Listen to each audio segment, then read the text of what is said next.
Hindi ba yung pinanganak na mayaman na itlog. Pinanganak pa yung mahirap na itlog, boy. Oo, di ba? Yan.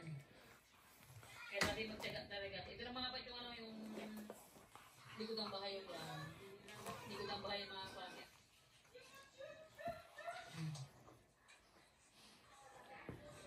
Mga pangit ko, pasensya na sa ating pagmumukha, medyo agad talaga. And nakakapagod sobra. Pangit ko, sige. Medyo baba kasi ng mag-ukay, oh. May merinda. May merinda raw mga kapangit. Dapat wala nang merinda to eh.